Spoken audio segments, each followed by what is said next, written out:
Assalamu alaikum wa rahmatullah, j'espère que vous allez bien. Après la création des anges et des djinns, Dieu créa l'être humain sur la terre. Le premier d'entre eux n'est autre que Adam alayhi salam, Adam. Comme vous le savez sûrement, les anges furent quelque peu étonnés de cette nouvelle création qui se succédera de génération en génération. Ils dirent à cet effet: « Vas-tu mettre sur terre celui qui sèmera le désordre et répandra le sang, alors que nous te sanctifions et te glorifions ?» Et Allah répondra: « En vérité, je sais ce que vous ne savez pas. » Et ceci est un rappel à l'encontre de quiconque remettrait en question les desseins du Créateur. J'ai d'ailleurs publié dernièrement une vidéo intitulée « Est-ce que Allah a créé le mal ?» Et cela afin de dissiper certaines ambiguïtés. Mais pour l'heure, interrogeons-nous plutôt sur Adam, son récit et les leçons que nous pouvons en tirer. On en parle tout de suite après la petite intro.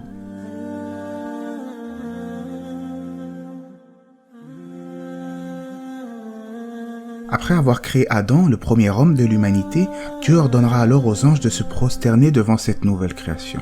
Ils se prosternèrent, sauf Iblis qui fut preuve d'orgueil. Il osera dire à son Seigneur: « Je suis meilleur que lui, tu m'as créé de feu alors que tu l'as créé d'argile. » Allah a alors banni le diable sur terre et ce dernier a juré d'égarer les êtres humains avec lui.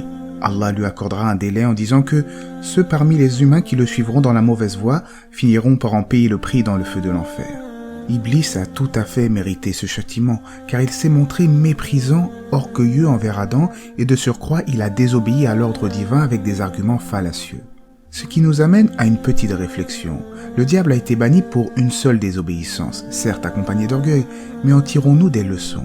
5 fois par jour, Allah nous ordonne de le prier, et beaucoup de dits musulmans négligent cela et désobéissent sans aucun scrupule à leur Créateur. Pourtant, ils s'accrochent à des chimères. C'est pas grave, Allah sait ce qu'il y a dans mon cœur, comme ils disent. Alors bien entendu, je ne juge pas ceux qui ont sincèrement l'envie de s'y mettre, mais une piqûre de rappel ne peut pas faire de mal.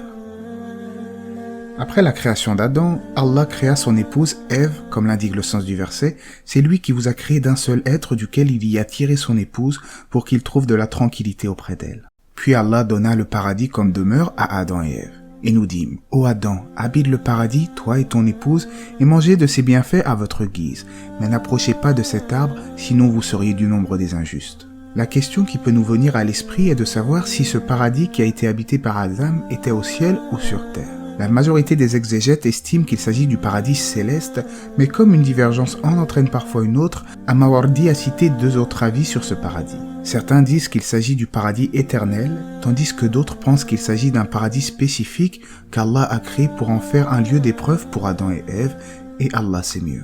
Comme nous l'avons vu dans le verset, Dieu a ordonné à Adam et Ève de ne pas s'approcher d'un arbre précis dans le paradis.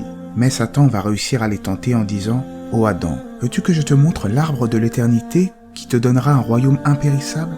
Induits en erreur, finalement ils goûtèrent de l'arbre interdit par leur Seigneur, et là, leur nudité leur apparut. Ils se couvrirent alors des feuilles du paradis pour se cacher. Une autre petite question, on pourrait se demander ce que le diable fabriquait au paradis vu qu'il a été banni par son Seigneur. Certains avancent que ce n'était qu'un lieu de passage pour lui, ou encore qu'il aurait très bien pu les tenter en se plaçant devant la porte du paradis ou dans un ciel en dessous du paradis, mais Allah sait mieux ce qu'il en est réellement. Certains prétendent que si le paradis était accessible au diable, c'était parce qu'il se trouvait sur terre. Mais ce n'est pas l'avis le plus populaire. Comme nous l'avons vu, Adam et Ève ont désobéi à leur Créateur, mais ils reconnurent leur faute et revinrent à Allah avec humilité en reconnaissant leur faiblesse. C'est ce qu'on appelle le repentir. En effet, lorsqu'un être humain fait une mauvaise action, un péché, il se doit de se repentir sincèrement à Allah avec la ferme intention de ne plus jamais revenir à ce péché.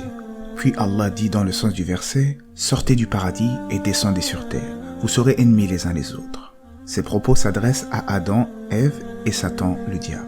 Finalement, Allah agréa le repentir d'Adam et Ève qui résidaient désormais sur la terre. C'est le début de l'humanité.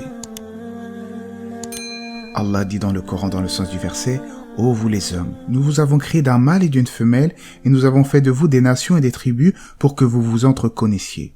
Le plus noble d'entre vous auprès d'Allah est le plus pieux. » Ce noble verset devrait éliminer toutes sortes de racisme ou d'arrogance entre les êtres humains, car en réalité, nous descendons tous d'Adam et Ève, et la meilleure personne auprès de Dieu n'est pas celui qui a le plus de richesse, de pouvoir ou de force physique. La meilleure personne auprès de Dieu, auprès du Créateur, c'est celui qui est le plus pieux. Allah, c'est mieux. J'espère que cela vous aura été bénéfique. Je vais tenter de reprendre l'histoire des prophètes, de mettre des liens à la fin de chaque vidéo pour aller à l'autre vidéo, telle une petite série. J'espère que cela vous intéressera.